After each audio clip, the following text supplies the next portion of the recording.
Alors nous avons un Wistiti accroché au camion. Comment ça s'enlève ça? Personne n'a dit, personne n'a expliqué.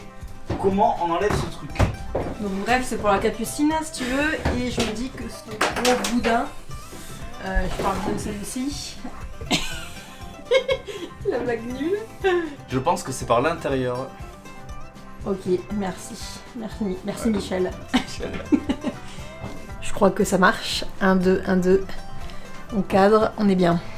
Eh bien salut, j'espère que tu vas bien. En tout cas, on démarre du coup ce tout nouveau vlog chantier rénovation de camion avec déjà du soleil parce qu'il fait froid en plus. Et donc du coup, on va s'attaquer au nettoyage, on va dire, du camion. Donc comme tu peux voir derrière, on a déjà fait les trous, on a déjà installé les fenêtres. Donc je t'invite à aller voir si ça t'intéresse nos autres vidéos pour te montrer comment on pose les fenêtres tout simplement, nos galères, etc. Et donc là on va s'attaquer à nettoyer le camion, donc c'est-à-dire enlever tout ce qui est les débris un peu là de métaux, de métal. Ensuite on va aussi enlever tout ce qui est... On peut voir les plastiques, je sais pas si tu vois correctement, hop. Tous ces plastiques qui vont de toute façon servir à rien parce qu'ils vont être camouflés par l'isolation et on veut quand même s'assurer que derrière ce soit propre. On parte voilà sur une base saine et on va reboucher, on va mettre de l'anti-rouille, donc ça t'intéresse, regarde. Bon bah les gars c'est parti, on va essayer d'enlever, j'ai un outil, je sais même pas trop ce que c'est, une espèce de mini pied de beach. Et donc du coup on va essayer de s'amuser à enlever ça, sachant que je n'ai aucune idée de comment ça s'enlève.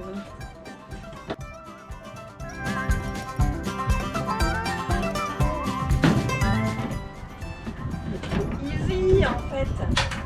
Bon, peut-être pas un peu vite.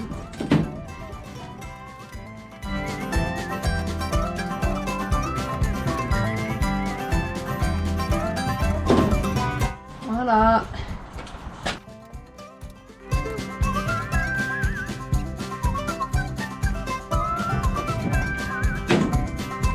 Waouh!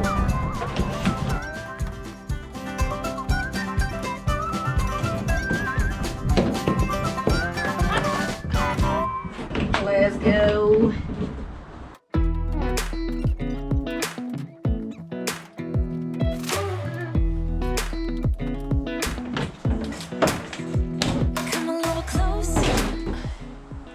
Des petits bidonniaux. Ah, plus de bidonniaux. Bon bah on continue.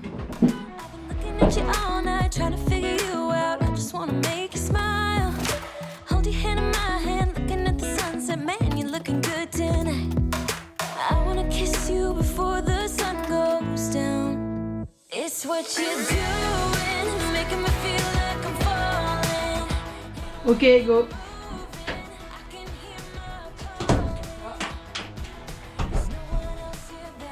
C'est pas un concours de vitesse, hein. Ah si, allez, allez.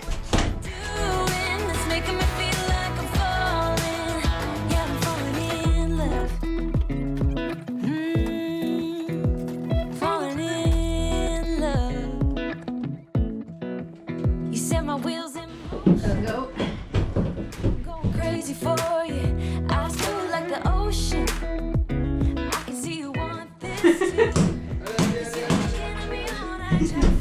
Allez! C'est quoi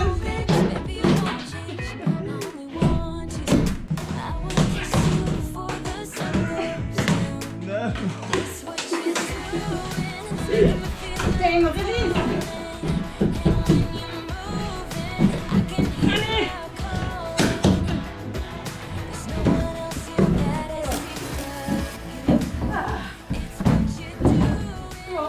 Bon, honnêtement, je sais pas ce que vous en pensez, mais je pense qu'elle a été plus rapide, plus féroce.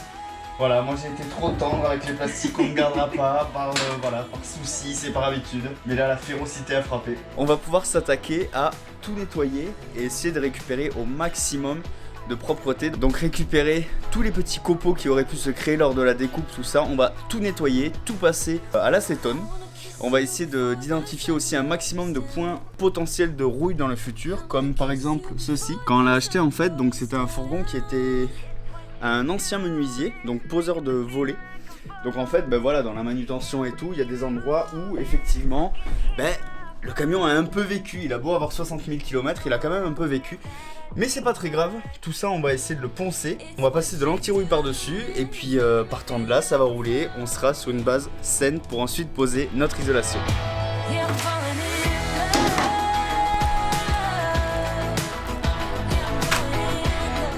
Ok, deuxième étape, passer un coup d'acétone pour forcément enlever tous les petits surplus, tu vois, qui viennent de se déposer, les petits résidus de peinture, de vernis, de tout ça. Avant d'appliquer du coup de la peinture anti-rouille. Alors désolé, je m'en suis déjà servi pour les fenêtres, tu l'as vu.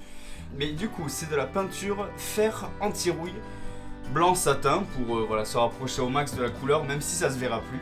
Ce que j'ai oublié de te dire, c'est qu'on voit beaucoup de personnes prendre de la Rustol. Moi-même, le premier, j'avais acheté de la Rustol anti-rouille. Quand j'ai lu la description derrière, je me suis aperçu en fait que la Rustol servait uniquement, ou en tout cas était à privilégier, sur des points de rouille. Moi, ce qu'il y a, en fait, c'est que ça n'a pas du tout rouillé encore, heureusement. Mais du coup, j'en ai pas mal discuté avec un vendeur, un conseiller, et il m'a dit, mais partez sur de la peinture anti-rouille, ça permet de faire du préventif.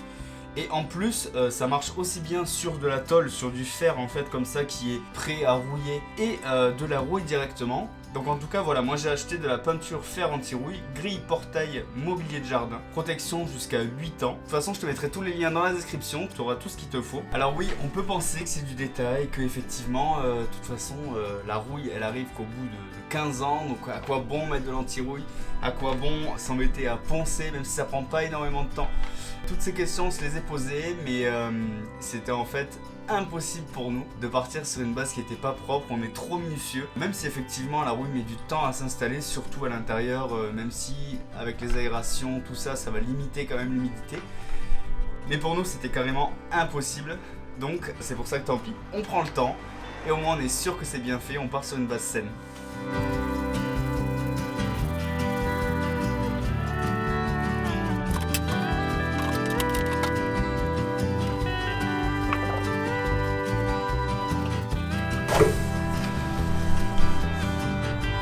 Tu vois, l'idée c'est vraiment de venir frotter en fait toutes ces petites parties légèrement. C'est pas le but de tout enlever, mais au moins d'enlever ce qui était prêt à tomber, les petites écailles de peinture éventuellement. C'est d'ailleurs pour ça que j'ai pris qu'un grain 150, tu vois, c'est écrit au dos, parce que ça suffira largement en fait. On cherche pas à enlever un surplus, on cherche juste à enlever éventuellement ce qui pourrait tomber. Donc let's go.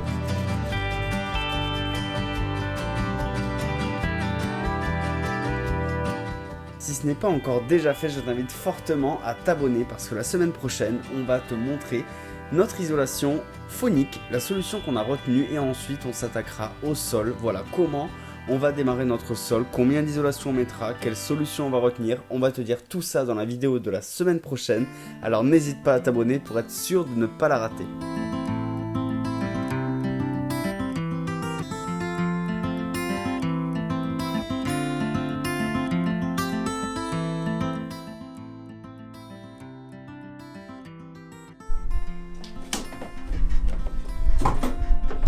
Alors oui, on dirait vraiment qu'il s'est fait mitrailler le camion. Mais rassure-toi, c'est vraiment les petits endroits où il y avait, et j'ai été très prévoyant, où il y avait simplement des fois juste de la peinture écaillée, mais on voyait un petit peu cette couche de vernis, un peu terne, tu verras. Donc ça j'ai recouvert. Je me suis dit, allez, on se prend pas la tête, au moins on est sûr, ça ne bougera pas. J'ai aussi enlevé les vis au sol. En fait, je sais pas si tu le vois, il y a des petits endroits où est-ce qu'il y avait les vis de fixation avec des crochets, que ça j'ai enlevé, tout simplement pour redonner un sol lisse. Donc ça je vais voir ensuite, soit je vais le reboucher avec du mastic, soit je vais le reboucher avec des petites vis. J'aimerais bien trouver des vis quand même pour reprendre tout le filetage, tout ça, parce que là dehors on voit carrément le trou et on voit carrément l'extérieur de l'autre côté à travers le trou de la vis. Donc on va s'occuper de tout ça. Et voilà, un magnifique camion tout neuf, tout beau, tout propre, en tout cas sain, et c'est tout ce qu'on voulait. J'espère réellement que cette vidéo t'a aidé, qu'elle a répondu aux éventuelles questions que tu pouvais te poser, voilà les différentes étapes de nettoyage d'un fourgon. En tout cas, nous on a vraiment pris du plaisir à tourner, à réaliser et monter cette vidéo. J'espère que ça en était autant pour toi. Donc en tout cas, voilà, n'hésite pas, un petit commentaire, un like, partager à un ami, ça nous fera toujours extrêmement plaisir. Et on se dit à très bientôt. Ciao.